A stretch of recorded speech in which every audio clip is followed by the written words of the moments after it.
tidur Rasulullah itu kapan Pak Ustaz? Sebelum habis Isya, selesai sholat Isya tidur. Tidur yang paling bagus setelah Isya. Makruh ngobrol setelah Isya. Makruh ngobrol setelah Isya, kecuali ngobrol agama, pengajian boleh.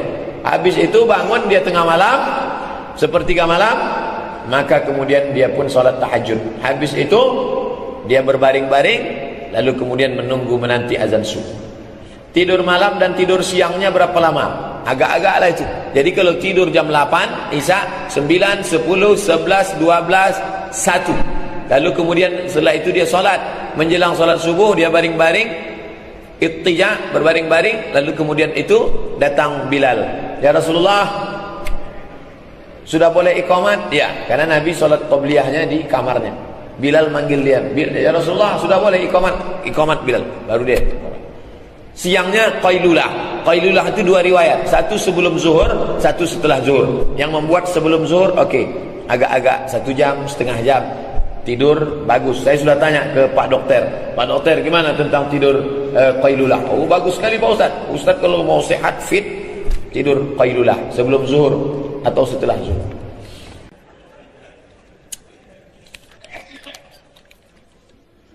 Apa hukum menggugurkan janin yang baru berumur 20 hari bagi pasangan yang sudah menikah karena sudah punya banyak anak? Menggugurkan janin walaupun 7 hari seminggu haram, tapi ruh belum ditiup, dia siap meniup ruh, dia siap menerima ruh. Kalau ada ustaz yang ceramah selama belum ditiup ruh boleh digugurkan, haram, karena dia siap meniup ruh, dia siap menerima ruh, maka biarkan dia hidup. Nanti kalau anak banyak tak makan, wa ma min dabbatin fil ardi la 'ala Allahi rizquha. Di mana letak iman? Di mana letak iman? Berapa banyak orang yang anaknya banyak berhasil semua, 10 anaknya doktor semua, 1 anaknya jadi hantu. Apa hukum memakai gelang bawang putih atau Quran diletak di atas kepala anak yang baru lahir dengan alasan takut kena plastik? Aisyah membuka bantal. Aisyah membuka bantal seorang perempuan, ditengoknya di bawah mus. Mus artinya pisau silet. Begitu Aisyah melihat, dicampakkannya. Nahana Rasulullah SAW. Nabi dulu waktu hidup melarang kami meletakkan pisau silet. Rupanya orang Arab jahiliyah meletakkan pisau silet di bawah bantal supaya anak jangan diganggu jin. Aisyah mencampakkan itu, dia marah. Jin tidak takut pada pisau silet. Maka dibacakanlah ayat-ayat ruqyah. Anak baru lahir, hidupkan MP3 surat Al-Baqarah, direkamkan. Bapaknya pandai baca, rekam. Anak ustaz dulu, saya rekamkan MP3. Bismillahirrahmanirrahim. La yadurru ma'asmihi syai'un fil ardi wala fis sama'. A'udzu bikalimatillahi tammati min kulli syaitani wa hamati wa min kulli 'ainil ma'. Copy paste buat 10. Durang terus baca, letakkan di. Membuatkan tulisan Pak Ustaz boleh. Dalilnya apa? Dalilnya Abdullah bin Abbas membacakan ayat. Imam Ibnu Taimiyah ini mangkok. Imam Ibnu Taimiyah membolehkan menuliskan ayat kursi, ayat Al-Quran di mangkok, lalu disiram pakai air. Membolehkan. Itu dalil boleh menuliskan di kertas. Saya tuliskan di kertas, diletakkan di dekatnya. Boleh. Takut kepada hantu, setan segala macam. Tapi yang paling bagus adalah dibacakan. Ibunya baca, neneknya baca. Jangan ada musik-musik di situ, karena itu pintu masuknya setan ke dalam hati dia. Apakah ada makamnya Siti Hawa Ustadz, istri Nabi Adam? Saya dibawa ziarah ke makam Siti Hawa tahun 1992 di Jeddah. Panjang. Apakah betul itu makam Siti Hawa? Wallahu a'lam bishawab. Berapa tinggi Nabi Adam? Sittuna zira'an. Zira' 60 hasta. Begitulah lebih kurang panjangnya Siti Hawa Nabi Adam alaihissalam. Jeddah artinya nenek. Kenapa disebut Jeddah nenek? Karena di situ makam nenek kita Hawa. Betul tidak? Wallahu a'lam. Tak ada Nabi menyebut itu. Hanya perkiraan sejarah. Jeddah. Di Riau tak ada nenek. Sinamo nenek ada. Bila nama kita terdaftar untuk melaksanakan tugas selama 30 hari, namun tidak dilaksanakan dan dibuat laporan yang ngarang 30 hari, bagaimana hukumnya Pak Ustaz? Tipu. Acara seminar 3 hari, tanda tangan 3, dibuat 1 hari. Bapak ibu kita padatkan aja di 1 hari. Tipu. Man ghasyana falaysa minna. Siapa yang menipu bukan golongan kami. Duitnya haram. Ustaz pernah dapat? Pernah. Ustaz pernah juga hadir. Saya jadi peserta, disuruh tanda tangan banyak, dapat. Duitnya kemana? Saya serahkan fakir miskin. Karena kalau saya serahkan ke panitia, habis ditelan mereka.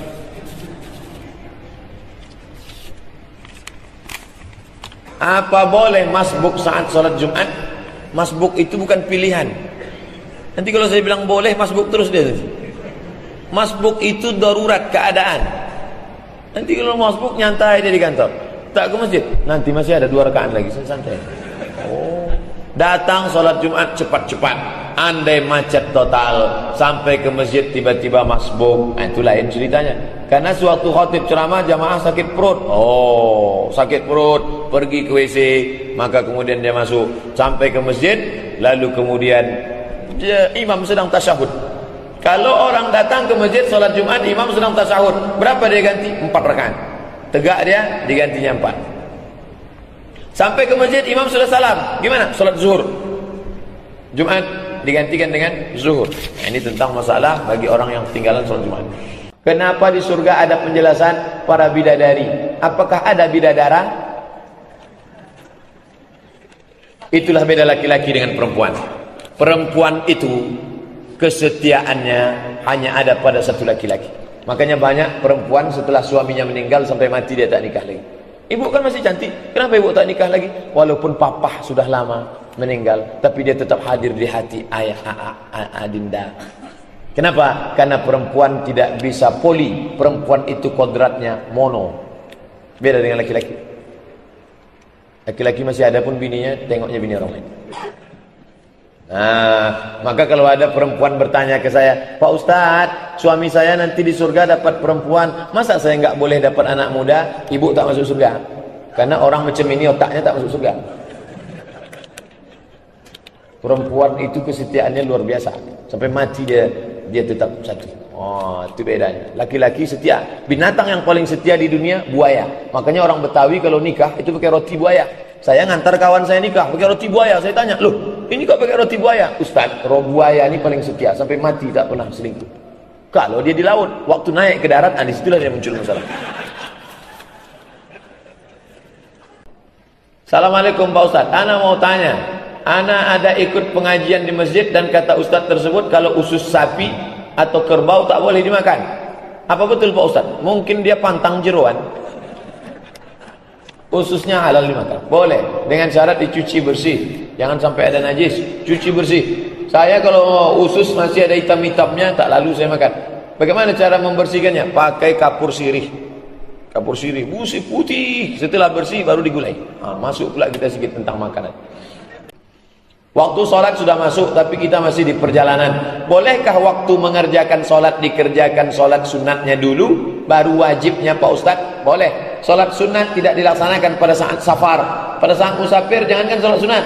Sedangkan sholat yang 4 aja jadi 2. Tapi bagi bapak ibu naik mobil pribadi, nyantai, sampai di masjid, musola, dia mau sholat sunat, bagus. Sholat sunat tahiyatul masjid, sholat qabliyah, sholat zuhur, sholat ba'diyah. Walaupun sedang safar, boleh, tak masalah. Apa keutamaan istighfar bagi orang yang mengamalkannya? Man lazimal istighfar, siapa yang melazimkan istighfar, ja'alallahu lahu min kulli hammin faraja, setiap kesusahan diberikan Allah kelapangan, wa min kulli dhiqin makhraja, setiap kesempitan diberikan jalan keluar, solusi setiap masalah, wa razaqahu min haitsu la yahtasib, diberikan rezeki dari jalan yang tak disangka-sangka. Mohon berikan penjelasan mengenai zikir lafaz Allahu yang banyak diamalkan orang-orang tasawuf. Allah, Allah, Allah, Allah, Allah, Allah, Allah, Allah, Allah, Allah. Boleh tak zikir tunggal? Boleh. Mana dalilnya? Qulidullah, katakanlah Allah, awidur Rahman, atau kau sebut Ar-Rahman, Ar-Rahman. Ayyamma tad'u falillahil asmaul husna, manapun yang kau sebut itu adalah asmaul husna. Itu ayat Quran. Hadisnya la taqumus saah, hari kiamat tidak akan terjadi sampai di dunia ini tidak ada lagi menyebut Allah, Allah. Jelas dalam hadis Allah, Allah, Allah. Boleh, tak masalah. Bagaimana pandangan Ustaz mengenai pembagian tauhid, uluhiyah, rububiyah, asma wa sifat? Karena saya mendengar ada sebagian golongan menolak pembagian tauhid ini. Ini ijtihad Imam Ibnu Taimiyah. Yang lain tak ada. Ibnu Taimiyah membagi tauhid yang pertama rububiyah. Allah mencipta, Allah memberi rezeki, Allah menjaga. Tapi dia tidak menyembah Allah. Yang disembahnya Lata, Uzza, Manat, Hubal. Dia hanya rububiyah saja. Lalu kemudian setelah itu uluhiyah, mempertuhankan Allah. Allah memberi rezeki, Allah memberi makan, Allah memberi nyawa, Allah menghidupkan, Allah mematikan, dan Allah yang disembah. Asma wa sifat, nama Allah, sifat Allah. Tidak boleh memberi nama selain daripada nama yang diberikan Allah. Maka tak boleh menyebut Allah itu sebagai Tuhan, karena Tuhan itu adalah nama yang kita buat. Itu ijtihad Imam Ibnu Taimiyah. Ada yang menolak Pak Ustaz, itu konflik antara mazhab Asy'ari yang memakai sifat 20. Itu konflik antara sifat 20 dengan tauhid uluhiyah, rububiyah, asma wa sifat. Mohon berikan tip bagaimana menghafal Quran. Di mana lingkungan saya bukan lingkungan tahfiz, lingkungan bangun jam 3 atau jam 4 hafal satu halaman. Hafal satu halaman. Setelah hafal satu halaman lancar, dibaca pada saat pergi ke masjid, tahiyatul masjid, baca itu. Rakaat pertama setengah, rakaat kedua setengah. Qabliyah subuh ulang lagi. Qabliyah subuh rakaat pertama qul ya ayyuhal kafirun, rakaat kedua qul huwallah. Itu diajarkan Nabi, baca itu bagus. Nanti waktu salat duha ulang balik. Rakaat pertama di atas, rakaat kedua. Nanti qabliyah zuhur ulang lagi. Qabliyah asar ulang lagi. Qabliyah maghrib ulang lagi. Qabliyah isya ulang lagi. Waktu sedang duduk-duduk tulis. Menulis sekali, ditulis balik ayat itu. Hadis begitu juga diulis. Sekali tulis itu sama dengan ulang 10 kali. Begitu cara kami dulu waktu kuliah di Al-Azhar, 1 tahun 2 juz, 4 tahun 8 juz. Selama ini saya mandi junub dengan membaca niat, terus langsung mandi. Sudah benarkah cara saya Pak Ustaz? Rukunnya sudah. Rukunnya sudah. Rukun mandi menyiramkan air. Isalul ma' ala jami'il badani. Menyampaikan air kepada seluruh badan. Dari mulai ujung rambut sampai ujung kaki. Udah selesai. Tapi kalau sunat-sunatnya tak betul. Sunat-sunat yang betul bagaimana? Masuk ke kamar mandi, langkah kaki kiri, Allahumma inni a'udzubika minal khubuthi wal khaba'ith. Bermaaf cakap, yang pertama basuh kemaluan. Setelah bersih, lalu kemudian cuci tangan bersih, berwuduk. Wuduk macam wuduk salat. Hanya saja waktu membasahi kepala, banyakkan airnya supaya kepala tak kaget, tak terkejut nanti waktu disiram air. Setelah itu siramkanlah air pada bagian badan sebelah kanan. Dari bawah kaki kanan naik ke atas supaya tak terkejut. Sampai ke atas, habis itu siramlah semua. Kalau ikut sunat-sunatnya. Tapi kalau sekedar menggugurkan kewajiban, tinggal ada tugas di hotel, tinggal nyemplung dia. Aku berniat plung, sah. Kalau sekedar menggugurkan kewajiban.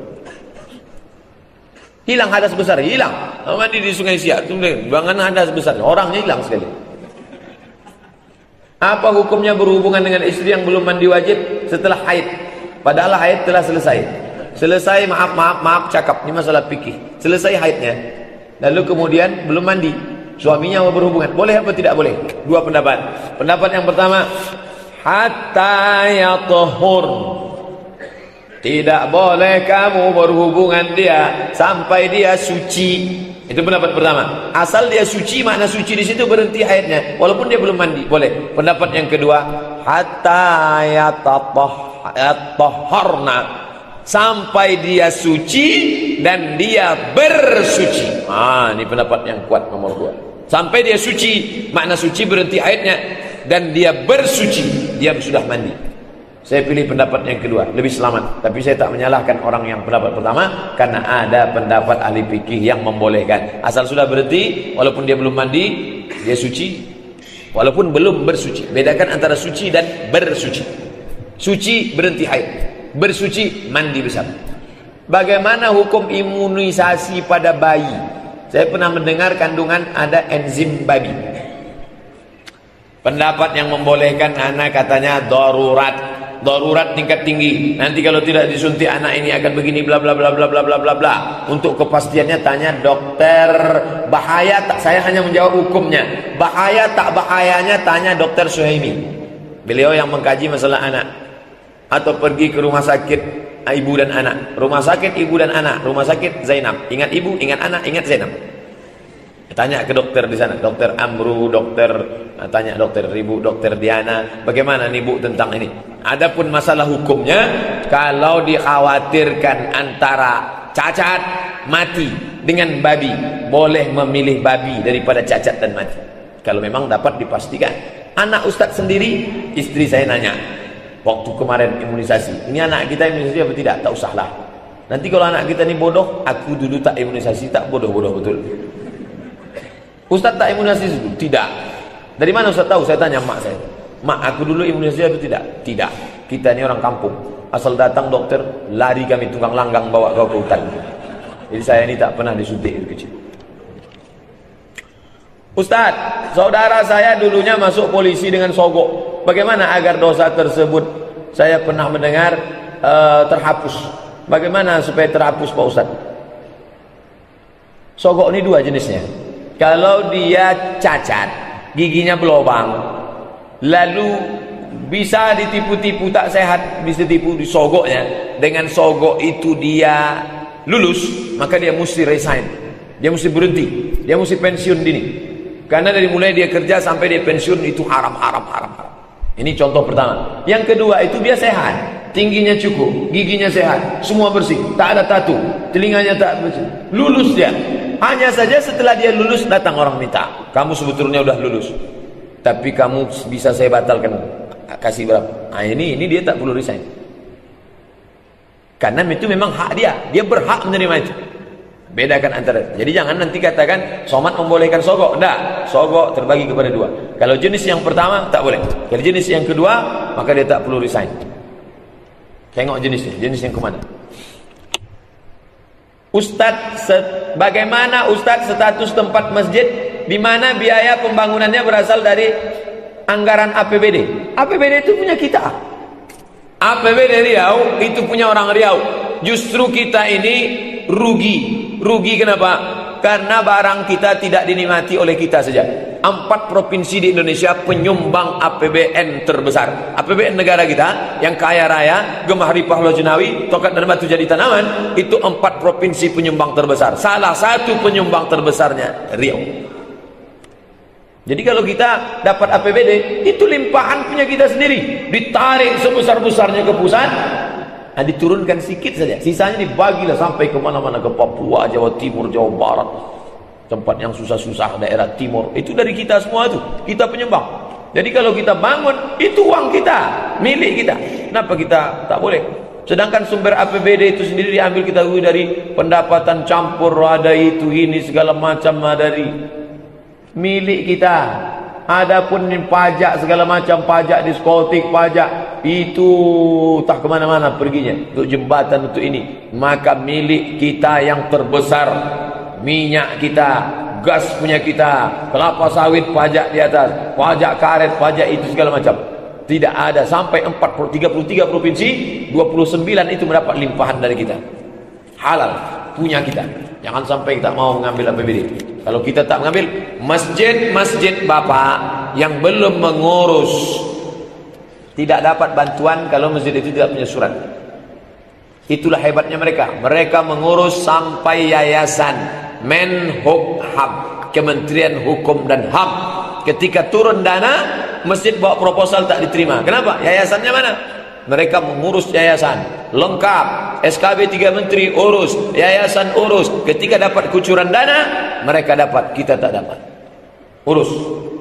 Masjid harus berada di bawah yayasan, urus yayasan supaya dapat dana APBN, tidak hanya APBD. Saya ada membaca buku soal tahlilan, yasinan, maulidan, itu bid'ah. Di situ saya baca juga soal hadis memakai tasbih, memakai batu. Ustaz sebutkan itu merupakan hadis palsu karena ada periwayatnya yang tak bisa diterima kebenarannya. Begitu juga soal hadis tentang membaca yasin, sebutkan 3. Masalah tahlil, masalah tasbih, masalah yasin, tuntas, putus dalam buku 37 masalah populer. Masalah yasin, man qara'a yasin fi lailatin, siapa yang baca yasin pada suatu malam, asbaha maghfuran lah, pada waktu subuhnya dia sudah diampuni Allah. Buka tafsir Ibnu Katsir, isnaduhu jayyid, sanadnya jayyid. Tentang masalah tasbih, Abu Hurairah memetik tasbih 1000 uqdah, 1000 simpul. 1000 simpul dibuatnya. Subhanallah, subhanallah, subhanallah, subhanallah. Kitab sahih riwayatnya, sahih. Syiar A'lam An-Nubala, buka riwayatnya. Sahabat Nabi. Lalu kemudian ditanyakan kepada para ulama Saudi Arabia, Syekh Abdul Aziz Ibn Baz, mufti Saudi Arabia. Syekh, bolehkah saya berzikir pakai tasbih? Boleh. Dia sekedar alat hitung saja. Syekh Ibn Utsaimin ditanya, Syekh Ibn Utsaimin, boleh saya bertasbih? Boleh. Yang melarang siapa? Syekh Albani. 3 ulama besar. Bin Baz, Utsaimin, Albani. Syekh bin Baz dengan Utsaimin mengatakan boleh. Albani mengatakan tak boleh. Satu mengatakan tak boleh. Masalah maulid, tinggal buka saja Somat Maulid, tulis di YouTube Somat Maulid, lengkap selengkap-lengkapnya dalil dari dalil macam-macam dalil. Videonya sudah dibuat. Dulu acaranya itu di masjid depan Batri Air. Nabi Adam diciptakan dari tanah, tapi ada penjelasan Al-Quran bahwa kita diciptakan dari sperma. Adam dari tanah, sedangkan anaknya dari sperma. Adam dari tanah ditiupkan roh jadi manusia. Adam makan minum, hasil makan minum jadi sperma, berhubungan kelamin dengan Hawa, maka lahirlah Kabil dan Habil. Asal manusia dari tanah, nenek moyangnya, sedangkan kita dari saripati tanah. Tidak ada kontradiktif antara keduanya. Apa pendapat Pak Ustadz mengenai Dai Zakir Naik yang berdakwah dengan debat sesama non muslim? Mantap. Zakir Naik bukan orang pertama. Zakir Naik meneruskan orang sebelumnya, Ahmad Dedat. Ahmad Dedat melanjutkan orang sebelumnya, Syahrastani. Syahrastani melanjutkan orang sebelumnya. Zaman sahabat-sahabat Nabi itu berdebat. Abdullah bin Abbas disuruh berdebat dengan orang Khawarij. Mengikut apa? Quran.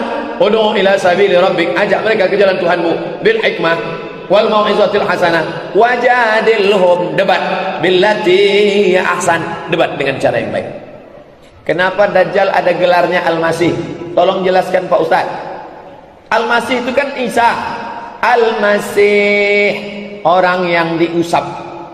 Masaha, mengusap. Al-Masih diusap. Kenapa diusap? Karena dia waktu lahir diusap pakai minyak suci, maka dia disebut Al-Masih. Al-Masih asli Isa, Al-Masih palsu Dajjal. Kenapa mesti ada kata Al-Masih? Untuk membedakan. Hilang motor di UIN, yang mencurinya siapa? Mahasiswa palsu. Kenapa disebutkan kata mahasiswa?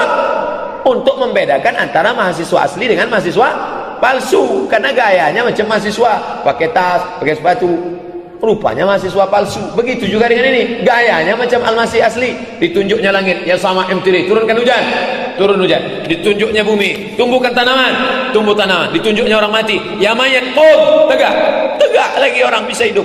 Disangka orang dia Al-Masih, padahal dia Al-Masih palsu. Al-Masih palsu bahasa Arabnya Al-Masihud Dajjal. Itu asal kata muasa Al-Masih. SAW Pak Ustaz, sallallahu alaihi wasallam. Apa asal katanya? Innallaha wa malaikatahu yusholluna 'alan nabi ya ayyuhalladzina amanu shallu 'alaihi wa sallimu. Datang sahabat menjumpai Nabi, ya Rasulullah, ya wasallimu, kami tahu assalamu alayka ya Rasulullah, wasallimu, kami tahu assalamu alayka ya Nabi Allah, wasallimu, kami tahu assalamu alayka ya khaira khalqillah, tapi salawat kami tak tahu. Mau tahu kalian punya salawat? Ya, ini kuajarkan. Allahumma salli ala Muhammad wa ala ali Muhammad, Allahumma salli ala Muhammad wa ala ali Muhammad kama sallaita ala Ibrahim. Buka buku saya 77 tanya jawab salat. Di situ saya buatkan 5 bentuk salawat maksur dari hadis Nabi. Download gratis di internet. SWT Pak Ustaz, Subhana, Maha Suci. Kenapa disebutnya Maha Suci? Karena mereka menodai Allah. Katanya Allah itu punya bini, namanya Santa Maria. Nikah Allah dengan Santa Maria, lahir anak. Anaknya kesayangannya tunggal, namanya Yesus Kristus. Maka kita mensucikan dia. Setiap menyebut dia Allah Subhana, Allah Maha Suci dari punya nyonya, Allah Maha Suci dari punya anak yang tunggal. Subhana wa ta'ala, dia Maha tinggi, bukan rendah macam yang kalian katakan punya bini, punya anak.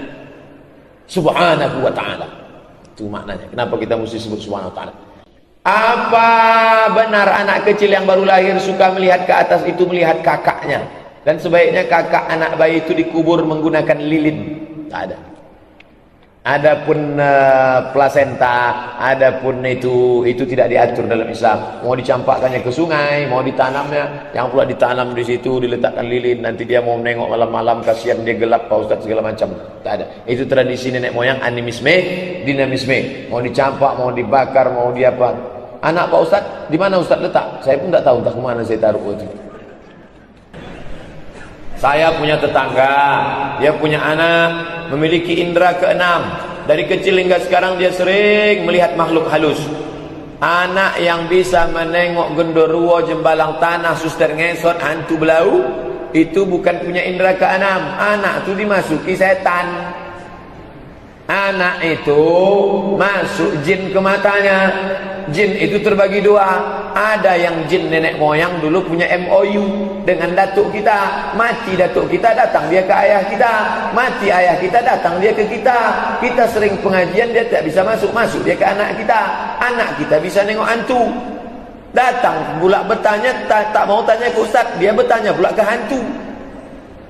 Pak, anak saya ni bisa nengok hantu. Oh, anak kau tu hebat tu, dia punya indera keenam. Nah, itulah makanya jangan bertanya ke hantu. Masalah hantu ditanyakan ke hantu. Itu anak itu mesti diruqyah. Bawakan ke Ustaz Saifullah di Masjid Al-Falah, rumah sehat. Ustaz, ruqyah ni. Ustaz Herman Santoso sedang ada bersama kita dari Rokan Hulu. Beliau pakar ruqyah.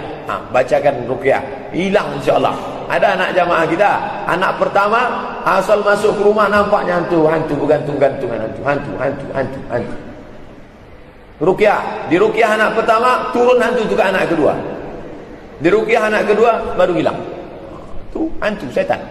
Datang jamaah, saya ni Pak Ustaz bisa nengok genderuwo, bisa nengok sundel bolong. Apa kehebatan saya? Bapak bukan hebat, masuk hantu. Cepat ruqyah. Apakah tafsir dari surat Ad-Dukhan dalam Al-Quran membahas tentang kabut tebal selama 40 hari yang akan ditemui umat Islam pada akhir zaman karena planet luar angkasa menabrak bumi? Mohon penjelasannya. Kalau ada tafsir ilmiah bahwa dunia kita sekarang sedang berada di dalam lautan meteor, lalu kemudian terjadi ledakan-ledakan, maka dunia akan berasap. Ayatnya satu mengandung 5 penafsiran. Ayatnya satu mengandung 5 penafsiran. Salah satu dari penafsiran itu adalah tafsir ilmiah, betul. Salah satu dari penafsiran ayat ini adalah tafsir ilmiah, betul. Tapi kalau dikatakannya satu-satunya tafsirnya ini, itu salah. Lihat bunyi penjelasannya. Salah satu dari penafsiran ayat ini adalah ini. Tapi tafsir ini bukan satu-satunya. Nanti kalau dia katakan ini satu-satunya, ternyata teori itu salah, nanti orang menyalahkan ayatnya.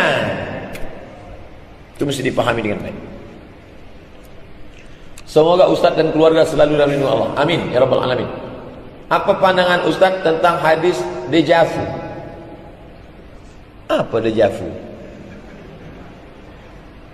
Tak paham. Hah?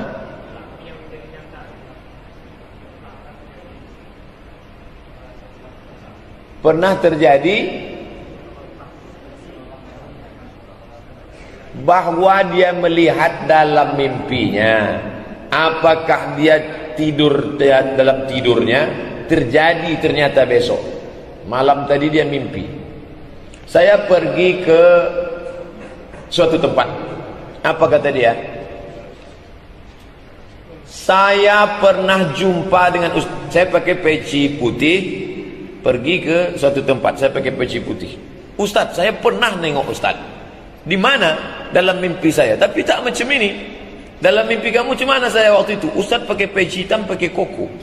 Bukan macam ini, kata dia. Saya waktu itu pakai kemeja, pakai peci haji. Ustaz pernah nampak saya bukan seperti ini. Tapi Ustaz pakai baju koko, pakai. Mimpi itu terbagi 3. Mimpi yang pertama adalah datang dari malaikat, disebut dengan ilham. Mimpi kedua datang dari setan, disebut dengan waswasa. Mimpi ketiga proses tadi siang yang tak selesai. Makanya selesaikan semua di siang biar tak terbawa ke malam. Sebelum tidur baca doa, bismika Allahumma ahya wa amut, qul huwallah, qul falaq, qul rabbin nas, tiupkan ke telapak tangan. ke kepala. Itu yang dilakukan Nabi. Andai macam-macam mimpi datang di waktu malam, maka tiupkan ke kiri. Ada jamaah baca tiup ke kiri meludah, katanya Pak Ustaz. Bukan meludah, meniup dengan ada sedikit air ludah. A'udzubikalimatillah tammati min kulli syaitani wa hamati min kulli alim. Dengan sedikit air ludah. Bukan meludah, kalau meludah itu dengan sedikit air ludah. Mentiup sebelah kiri.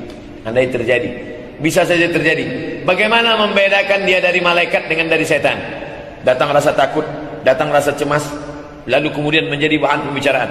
Aku sebetulnya sudah punya indera keenam. Sebelum jumpa Ustaz Somad itu sudah kulihat dia duluan dalam mimpi. Semua yang terjadi aku tahu. Itu setan itu membuat kita suka menjadi tukang ngomong, tahu keadaan yang akan terjadi. Tapi setelah mimpi itu kita menjadi takut pada Allah, takut buat dosa, solat bertambah khusyuk, menjadi istiqamah. Allah memberikan ilham kepada orang-orang yang baik. Wallazi anzala sakinata, dialah yang menurunkan ketenangan fi qulubil mu'minin, ke dalam hati orang yang beriman.